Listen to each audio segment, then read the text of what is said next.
Well, it's been a little muddy at times, but overall, this has been one of the best dirt days I've had in a long time. There's no dust. It has been awesome. Hey guys, Kyle with Dirt Bike Channel here. This ride was filmed back in April, right before I tore my ACL. And I'm looking at the time code on this. This is filmed about 4.5 hours from the time that we left the truck that morning, and we're on our way back to the truck. Right now I've got the nose pointed back to the truck, and we're calling it a day. Sam is behind me, and I was just thinking about how I'm not pushing it here at all, but as I go through the next 4 or 5 6 minutes here, you'll get to see I'm in a decent enough flow, and I'm not pushing it at all. And that's because, and it's at the end kind of the ride, 4.5 hours after we left the truck. And I think back to how when I first started riding, the fitness level was never there to be able to do anything like this. After an hour, I was beat to death. But something that happens over the course of you riding more and more year after year, and your skills getting better and better, what kind of happens is you learn how to conserve energy on the bike.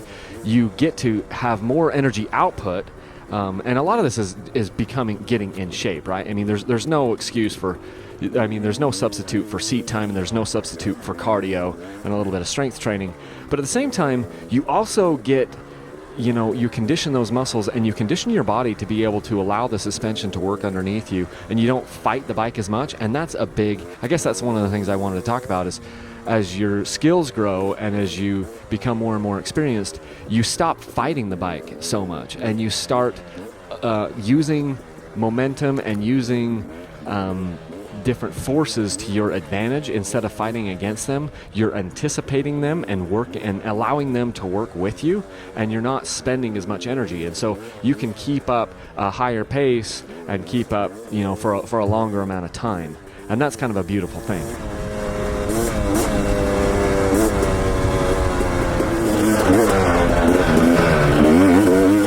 Take this next section of trail here. This is basically the last section of trail that I'm going to have before I hit the dirt road and then head back to the truck. And I'm not pushing it at all here. I remember specifically thinking like, oh, I'm just easing it back into the truck. I'm not going like incredibly slow, but I'm also not pushing it. I know this section of trail pretty well, and I'm just watching this back, and I'm thinking I'm going at a leisurely pace, but at the same time, I'm making good ground, and I'm not fatigued at all. And this is 4 hours, 4.5, 5 hours into the ride. And I came back, and the next day I wasn't sore at all. And when I first started riding, I would come back from a 1 or 2 hour ride, and I could be sore for a day or two afterwards. But now, once you kind of get your fitness under control, and then, get your bike legs under you, and get those muscles in your back and your shoulders and your legs, your quadriceps and everything. You get those conditioned, and then, the riding becomes more enjoyable because you're not like walking around like a cripple for 2 or 3 days after a 4-hour ride, or heaven forbid, even after like a 1 or a 2 day or a 3 day ride. I remember I would go on a 2 day ride or a 2.5 day ride, years ago, and I couldn't walk for half of a week. And those days are kind of over because I'm not struggling with the bike quite as much, and I'm not wasting so much energy. Plus, I also have a lot better fitness, especially at this time. I was rowing a lot, and now because of my ACL injury, I've augmented my training equipment that I have down in the basement. I've sk rower, I've got a stationary bike, and I've got a ski erg. For those of you that don't know what a ski erg is, you'll have to Google that. Ski, S-K-I-E-R-G. Just, it basically simulates cross-country skiing. And so I'm kind of rotating through those as I'm rehabbing my, ACL.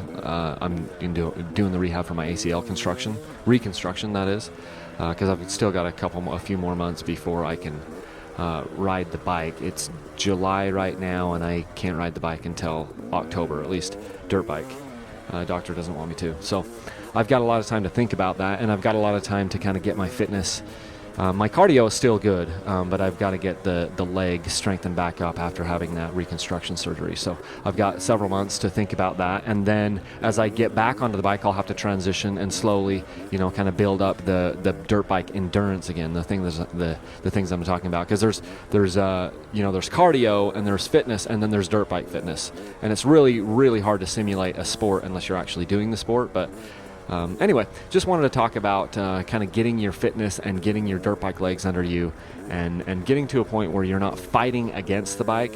You're using the bike to your advantage and using the suspension to your advantage to make your rides more enjoyable. And it's a lifelong pursuit. So let's get to it, guys. Thanks for watching.